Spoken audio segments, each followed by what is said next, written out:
Welcome to another beautiful Wednesday. Last one we've got here in the month of March, and a big topic of conversation right now is interest rates. Things are changing this year. So we have brought in Anna Cook again. She's our trusted advisor, been with us many times. You guys have watched before, and she's the branch manager of Cross Country Mortgage. They're in the greater Nashville area, serving borrowers of all kinds, whether you're refinancing or purchasing. We're going to talk about that today. Welcome. Thanks for being back with us, Anna, and great to see you as always, Matt and Marty. Yes, thank you guys for having me. I love the conversations we have. I am all about getting better in the business and helping our industry get better. And there's just so much negative information out there at times that it's great to have professionals that can have a good conversation to really help people understand homeownership right now. Yes. What do you mean? Like there's stuff out there that's maybe not true? I'm tired of the panic culture. And I can't believe you even said that right now.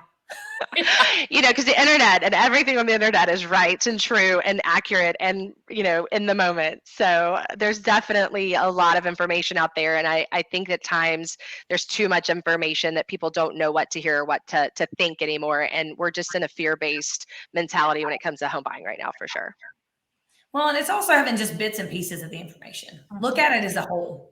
If I tell you, do you know the stats on, you know, XYZ, but then I don't tell you the stats actually, and you know nothing about XYZ, then you have nothing to compare it to. Well, is it high? Is it low? Like you've got to have a base. And that's where I think we screw up in our internet information, is that you just take whatever is coming at you. And if it's fed to you in a negative light, you're, and if it's fed to you in a positive light, you're like, you know, right. But there's no baseline if you don't even have any background knowledge or understand what they're talking about to begin with. So I'm excited that we are going to address this topic, because I think it is absolutely comical that people are flipping out over these interest rates.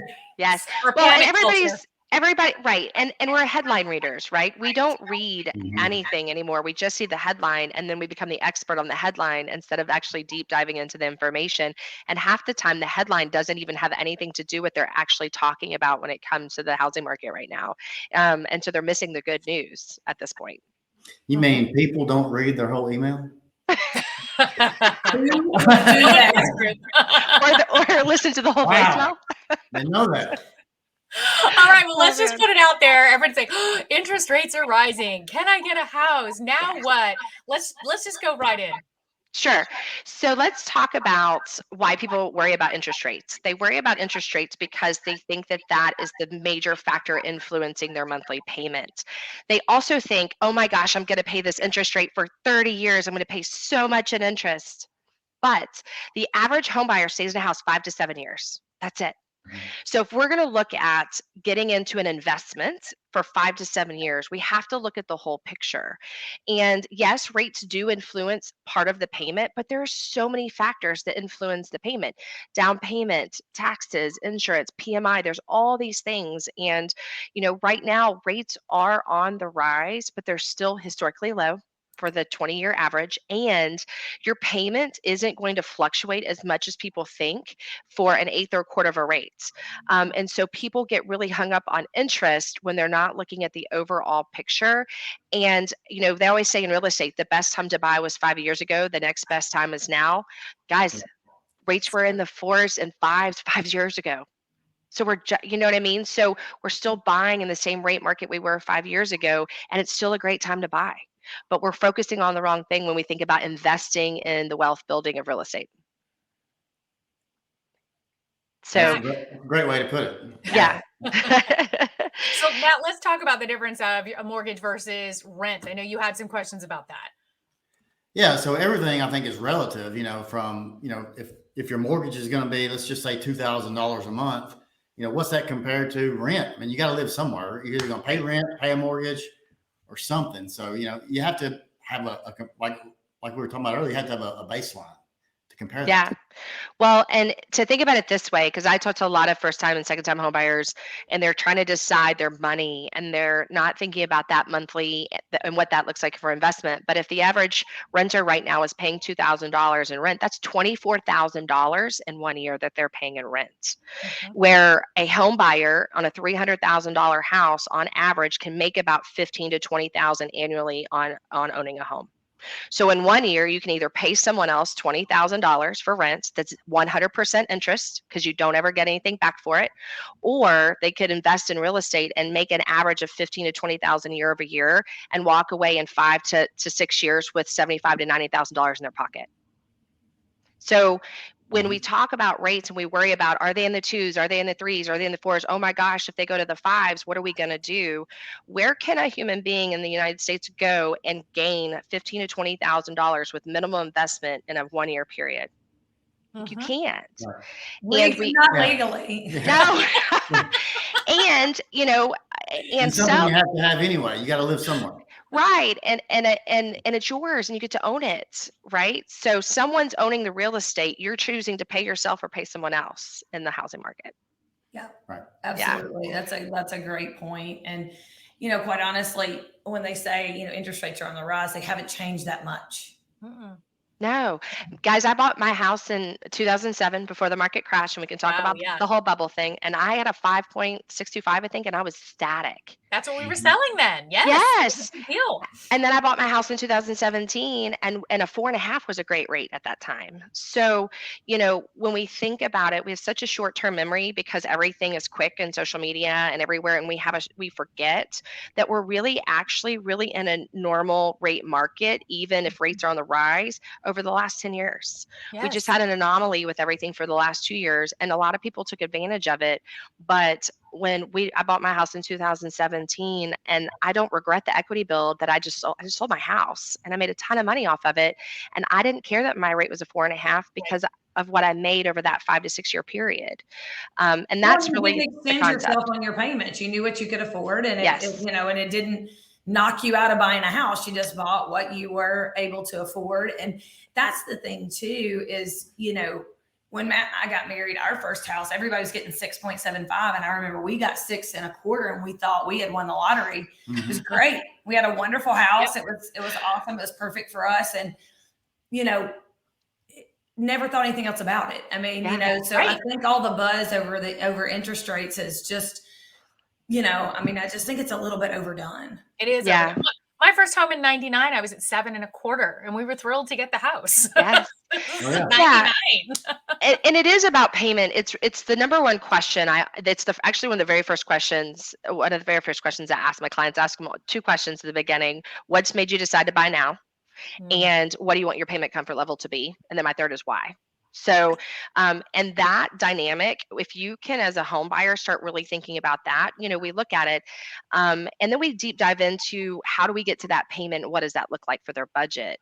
And a lot of people really don't understand the economy of a loan where, $10,000 in purchase price really only changes your payment $50 a month. Right. So that's one less visit to Target. Right. but we focus on that rate, and really that may change your payment $10 a month on 1/8 of a rate, depending on the or 20 or 30.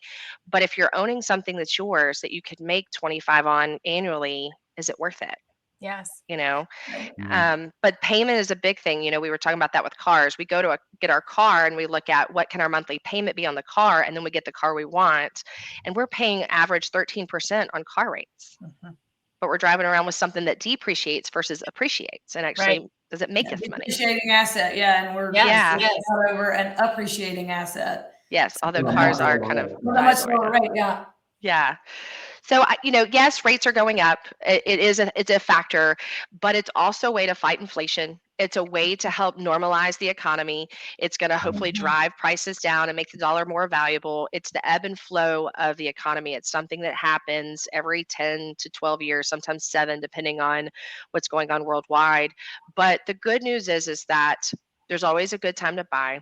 There's always a budget that works for you. And once you know your numbers, the rate really isn't going to affect your long-term wealth building. You choosing to buy or not buy is what defines your long-term wealth building. And I really hope no one stays out of the market because they see the news that rates are going up. That's really my biggest fear for people. Is they're going to miss out on $30,000 in equity over the next 2 years because they're waiting for rates to go back down. Right. Right. And Anna, another thing that I used to love talking about, especially when I was entrenched in the mortgage industry in the past, is not just rate. People really should be looking at, you're finding special programs. What Yes. programs are there? What's the best loan for you instead of what the rate is? When people Yeah. say, well, what's my rate? Well, wait a minute. I want to find the best program for you that might actually still have a lower payment or be more beneficial because we Yes. found the right program that meets your needs as a buyer. You're right. If somebody's only going to be in the house for 5 years, worrying about that 30-year fix really may not be what you need to be looking at. Share your idea on how you really view the whole package of helping somebody pre-qualify versus just looking at the rate. And one of the things right now, and I'm glad you brought this up, and it's not necessarily a program, but it's a way to build out or structure the loan. A lot of people worry so much that they don't have 20% down or they don't have enough down payment to get them out of PMI. And one of my favorite things to show clients is how to do a 5% down, no PMI.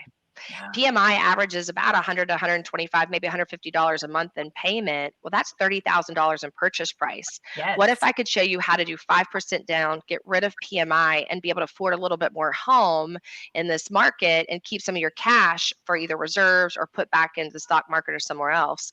You know, there's so many people who have this misconception they got to put a lot of money down to make their payment different, but it's actually how you structure the loan. Yes. And, you know, keep in mind when you're building equity in the home, it doesn't matter whether you put 5% down or 20% down. Your equity build is based off the market value, not your initial investment. So for someone putting 5% down, they're going to make just as much on a home over a 5-year period as somebody who put 20% down. Which is great. And so really deep diving into how to structure your money.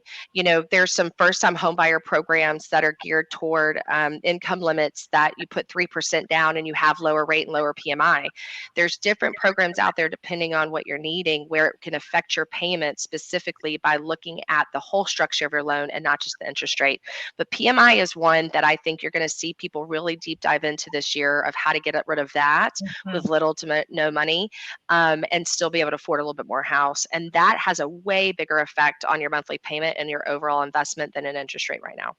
I love these conversations. Those are the ones you don't see in the headlines. Everybody gets so panicked about rate. And almost, I want to say my parents' way of thinking and buying a home, the way they bought homes in the 60s and 70s and 80s is not the way we buy a home today. It's not what there's so many more available programs and structuring of ways to get into a home with professionals like all of you here to say, hey, we've got the tools and the resources to make the best decisions for your best financial portfolio. And that's what you guys are bringing to the table here. And it's conversations that I'm so glad that we have on this platform because it's bringing real educated facts into the marketplace. Absolutely. Yeah, it's great. And I think that's the one people are the most dumbfounded about. I just showed a mom who's bought 3 homes before, and I showed her this option for her son, and she thought it was some sort of like loan wizardry. And I was like, no. It's a way to actually compliment or to reward the buyers out there who maybe have higher credit, higher or lower debt to income ratio and things like that, where we can eliminate that. And I mean, to have $150 difference in payment because of PMI versus $20 over rate, those are conversations we should be having with our home buyers right now. Love it. So, yeah. That's some great information. Awesome. Thank you. Sure. Yeah. This is why you are all the dream team together. Bernettes are going to help find that house. You're going to make sure that they're qualified in the best mortgage. Any last advice from all of you on helping buyers that are looking up into that spring and summer season for preparing for their qualification? I'll let you guys go first. Just dig in and talk to somebody who knows about the market because it's changing every day, right? Oh, yeah, for sure. I mean, plan it, and I preach it all the time. Plan ahead. Plan ahead. Plan ahead. Go through the steps. Don't skip a step because the market's moving laser fast. Guess what? There's going to be another house. There's going to be another, another condo. There's going to be another townhome, whatever that is.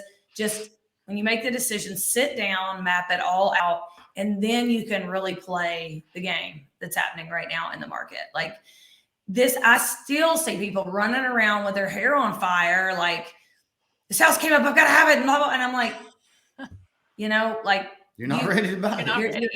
You're not going to get the house because, you've got to be prepared. So if I can say one, I'm like, just prepare. When you make the decision, go through the steps, don't skip. There's not a fast track. Just go through the proper steps. This is a huge purchase. It's most people's largest asset. It's worth digging in and spending the time to get it right. Yes. Imagine a world where every client reaches out to you both and then to Anna at the same time and does all the pre-prep work before you guys find them that house. Well, and I do have to say, there is a fast track. This is actually another program, and this is why you prepare. So one of the things we're doing right now to help people in multiple offers, and we say we're the closest thing you have to cash, is right now, instead of pre-approving all of my buyers, I'm fully approving them through underwriting before they go shopping. So I'm able to fully underwrite them. So all we need is an appraisal, and we need title, and we can close in 15 days. But in order to do that, they have to come in, they have to do the consultation, we have to be able to put their loan through that, and then they're going to move in front of the line, from other people. The average home buyer right now is putting in 8 offers before they're even looking at getting accepted, and our goal is to cut that in half because we're giving them that extra foot forward. And so I thought it was funny, you didn't even know I was going to tell you about the fast track, but that you said that is one way right now where you've got to know your numbers, you've got to know your threshold, you've got to know your cap, and then you have to have all the tools in your tool belt with your real estate agent and your lender as part of your negotiating team. That's what I would say. Well, and I would tell you, I hadn't written 8 offers for anybody. But in general, like I'm seeing in the market that. I know. I mean, that's what I'm hearing from a lot of other people, but we're not doing that. No, that's huge here in Southern California as well. Southern California is really, really tricky, tricky. So I do the preparation. You can never be more prepared. You can never have enough professional advice before you go out there, and you're going to need a dream team. That's it. Well, this is the dream team right here. You cannot get a better dream team to prepare for your home ownership. Whether you're buying first time, whether you're moving up, moving down, this is the dream team to reach out to. And then you're going to make your life a lot easier. Let them help you. Thank you all. Thank you, Anna, so much for coming on. Thank you again. Us on a regular basis. Just completely invaluable information. Matt and Marty, as always, thank you. Thanks, guys. Thanks.